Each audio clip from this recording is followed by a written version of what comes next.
Happy Friday, everybody. Money Viking Greg here, Money Viking Collectibles. End of the world edition, right? Friday. Everybody seems to be fearful right now in the investing world.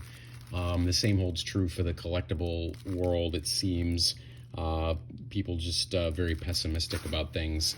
If you've lived through a couple of these downtrends, or recessions, you're not as rocked by them, because you kind of know that they're a normal part of various cycles. And we're coming out of a pandemic and all this other kind of craziness, supply chain issues, etc. So that's part of our goal here, kind of keep our wits about us, and to weather the storm. But part of that is also some fun distractions. So that brings me to Stranger Things.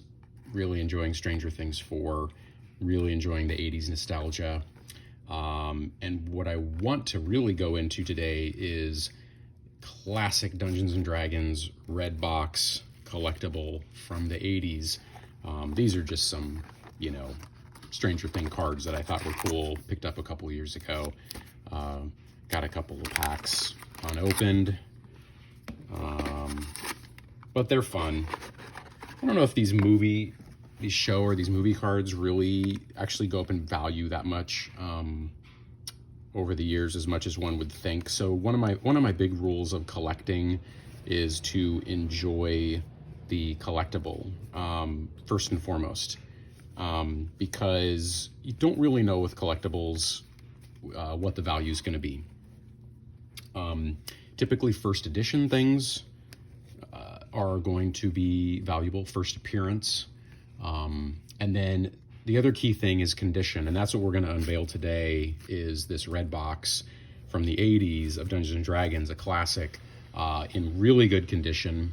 And that is really going to make a difference in terms of its value. So if you are into collecting, my rules of thumb, my personal rules of thumb are: number one, enjoy it. Okay, enjoy the stuff. First of all, you got to store the stuff somewhere. And so if you're in it just for the money, I guess there's nothing inherently wrong with that. But that doesn't work for me. For me, it's about the enjoyment of the art, enjoyment of the cultural significance, or whatever you think about it.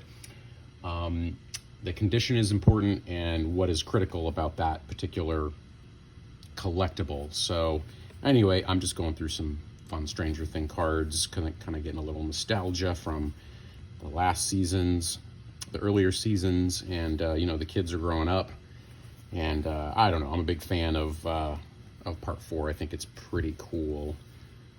There we go, luring the monster, stick together. I love the 80s stuff. I like the Dungeons and Dragons stuff, of course. This one's kind of cool. Hawkins High School, right there.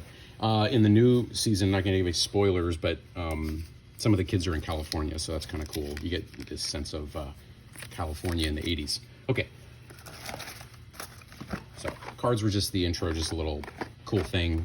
I didn't buy these for collectability. You can see there's a lot of damage, so they're not going to be that valuable, but I just enjoyed them, and I continue to enjoy them, enjoy the series.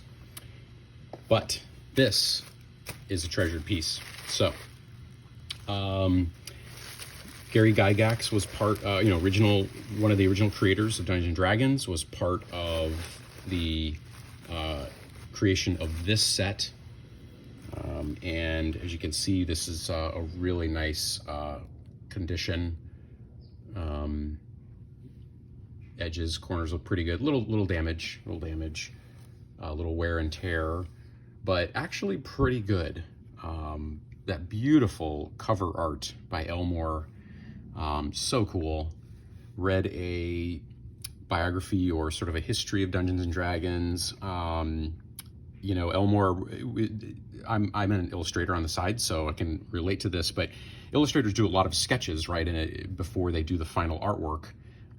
And so they go back and forth with the client. But there's a famous story where Elmore goes in with Gary Gygax, and he's kind of like, what are you looking for here? And Gygax said, I want this dragon to just be leaping off of the page at the hero here, and you can see that's just effectively done. I'm also into Magic the Gathering and Flesh and Blood, as you guys all know. Baldur's Gate comes out today. We'll talk about that in another series, but I want to do this classic thing here. So another key aspect of this set. So this is probably easily this condition set, I would say, could probably easily fetch 400 with the increased popularity and mainstreaming of this game and its significance in popular culture. I would say that's definitely going to be going up. It's going to be on an upswing. A lot of nostalgia here. So I think it's going to grow in value. This set's important to me because I struggled with dyslexia as a kid, and essentially this helped me learn to read. So this has, that's another reason I collect, is because of personal significance. And I think it's a good reason. But also, it's nice that things go up in value. So this is cool too. It has these original blue dice from the late 80s, and the crayon, which you would use for some reason to, you would rub it, I guess, on the dice, and it would make the numbers appear better. You can see the numbers are kind of just, I gotta do a deep dive into why this was. Maybe it was a production thing. It was probably really cheap to produce it this way with the crayon, but very interesting aspect. But both of them are intact. That's another very interesting aspect of this particular collectible. This is like you would have, gotten it if it was, how many years ago was that now? God, I don't know, 35 years ago? Something like that. So the book is in immaculate condition. You can see here, it used to be TSR. Dungeons & Dragons, the property is now owned by Wizards of the Coast. I think that happened in the 90s. But here, this is a 1983. 1983. Illustrations by Larry Elmore. I think he was classic illustrator for Dungeons & Dragons. I think he brought the artwork to a whole new level.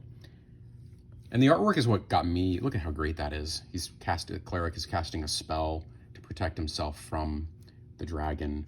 But the artwork is really what got me engaged. Look at that cool heroine. Don't you want to have her as a character? It's so cool. And a lot of these drawings are by Elmore, and they're just so good. They're so good. They're so amazing. This is just in amazing condition. So that's the player's manual. Started with the player's manual. And you read that book first to create your character. And you can be, you can be a cleric, you can be a wizard, you can be a fighter, paladin type, you can be a ranger, and then you have to pick your, race, quote unquote, and they would have an elf, a dwarf, a human. I think you can be half orc. The games become, much more advanced. This was the basic set that got kids like me into it. And here's the Dungeon Master's rulebook. So the Dungeon Master would use this to take the characters through the first adventure. And look at this great map. Great maps. Just so awesome. Dungeon Master's Rulebook by Gary Gygax and Dave Arneson. Very cool.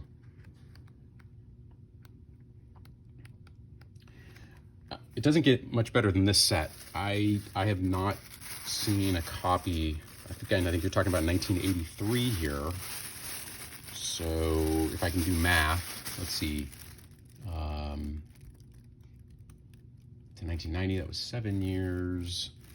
And then 17, and then 17 plus 22 is 32 plus 7. Look at this, I'm doing math.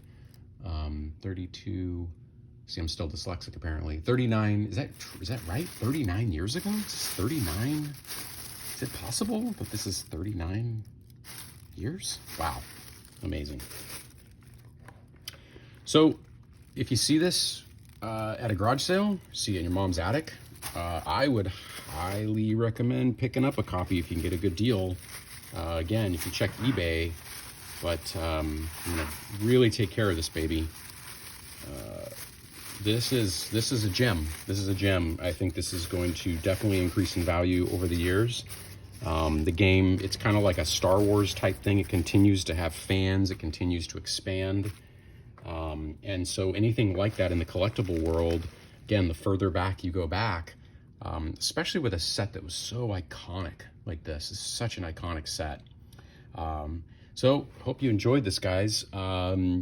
Smash the like button. I'm going to keep making these videos of various collectibles. Oh, we're going to cover Magic the Gathering. We're going to go into Star Wars collectibles, vintage Dungeons and Dragons books.